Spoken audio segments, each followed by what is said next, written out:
We know that human consciousness is evolving. Science has recorded this evolution over long periods of time and is very aware of it.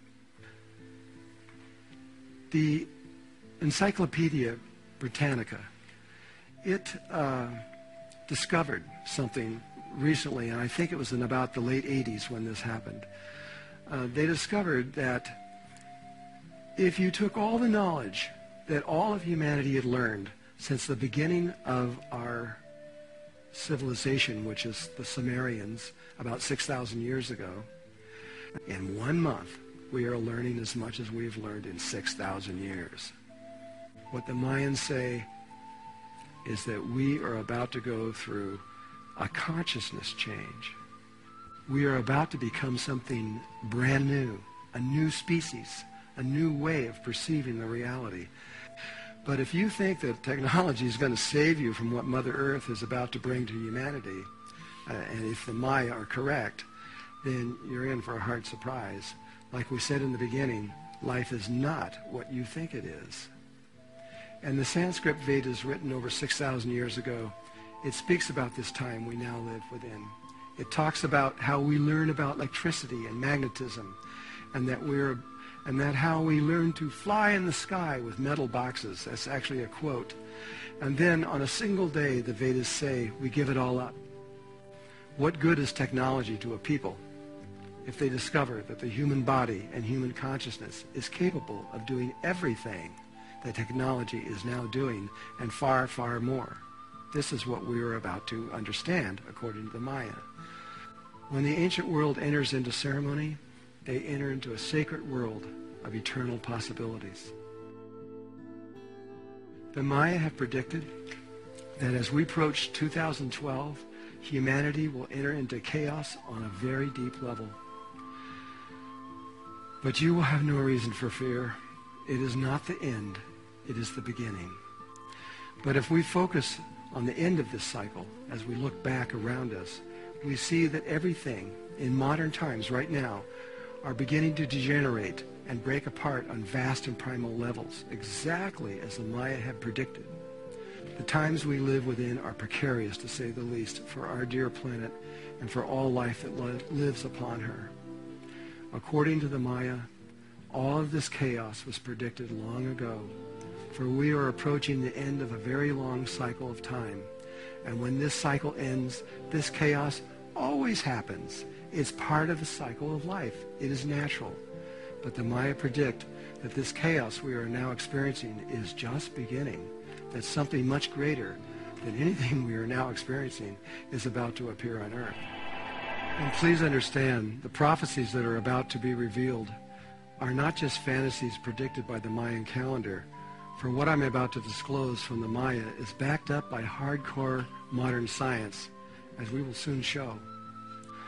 So, is it the end of modern civilization that so many people believe to be true from the study of the Mayan calendar, which predicts massive global earth changes in 2012? This is exactly what the head of the Mayan nation, Don Alejandro, wants you to understand. Yes, there probably will be earth changes according to the Maya, but there is something else far more important, extremely beautiful and positive, that no one is talking about and most of science is unaware of, and it is this other positive aspect that the Mayans and I want you to be aware of.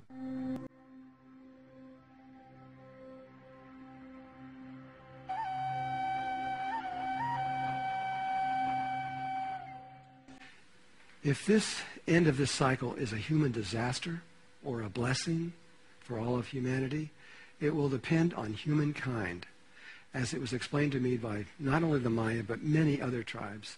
If the Maya prophecies are right, and modern science confirms their prophecies, they actually do, what is about to happen is no short of world-changing, with the immediate future about to unfold into no less than a complete transformation of the planet and human consciousness. Anyone out there that cares? The Mayan hope so. As the world academics has studied the Mayan knowledge in their calendar, it has mostly come to the conclusion that 2012 is the year of the great doomsday for humanity. But when fully open to view from the living Mayan perspective, it would be more accurate to call it the birth of a new humanity, or even more clear, the birth of a new consciousness. In July of 2007, Don Alejandro and his wife Elizabeth came to Sedona, Arizona, where I live, to meet with me. They wanted to tell me about some of the Mayan prophecies and to ask for assistance in these prophecies. Why me? Well, I can't really tell you, except that, like I said, I've been working with them for a long time, and I think they trust me. The first thing that Don Alejandro told me was that everything we have read, heard, or seen about the Mayan culture and the Mayan calendar was not approved or written by the Mayan people or any of the councils, and therefore not spoken by the Mayan people. Here's what Don Alejandro told me about the Mayan prophecy of 2012. First of all, he said there is a window of time around this date, December 21st, 2012, the Mayan call the end of time. It is about 7 or 8 years in duration. This window began, as I understand it, on October 24th, 2007. But I have not been told the exact date it would end. But for certain, at this moment, we are all now living in this window called the end of time. Don Alejandro also said that the likelihood that the Mayan prophecy would begin on that date of December 21st, 2012, as most people in the world believe, is extremely unlikely. He simply said it would begin somewhere in the window of the end of time, which means any minute from now, and could begin as late as 2015. For some of you, the Maya are using a cycle of approximately 5,200 years. And if you multiply this number by 5, it equals 26,000 years. And this is the approximate length of the precession of the equinoxes. And the actual cycle that the Mayans are using of 5,200 years is not that number either. It's slightly less. And so on this calendar, there are wheels within wheels taking place here. And all these wheels seem to be moving at different speeds.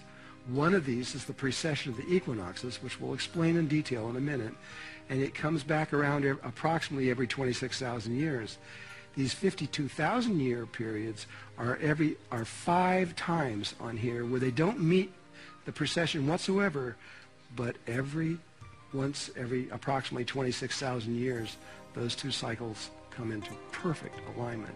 And that's what's happening on December 21st, 2012. Let's look at this date of October 24th, 2007, that began the end of time.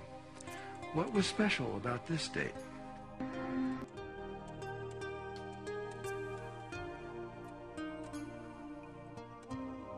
And in November of 2007, Grandfather Eric and I were riding in a bus in Guatemala, sitting beside each other and talking.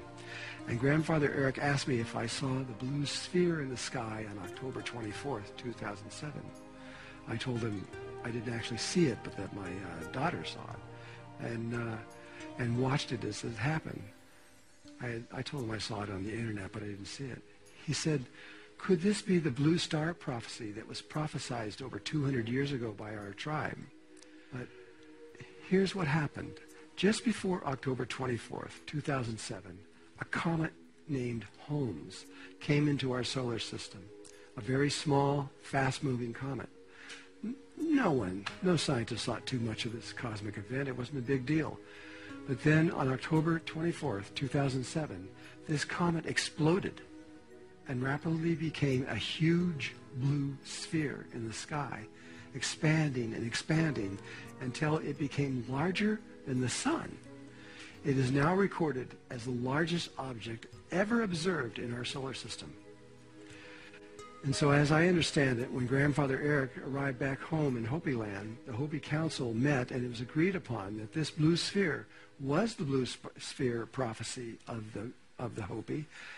It was rapidly accepted all over the North and South America, and it was also accepted by the Maya as the beginning of the end of time. So this is how this came about, this period of end of time. It wasn't just a random event or some little thing. It was one of the biggest events that ever have occurred in our solar system that we know of ever.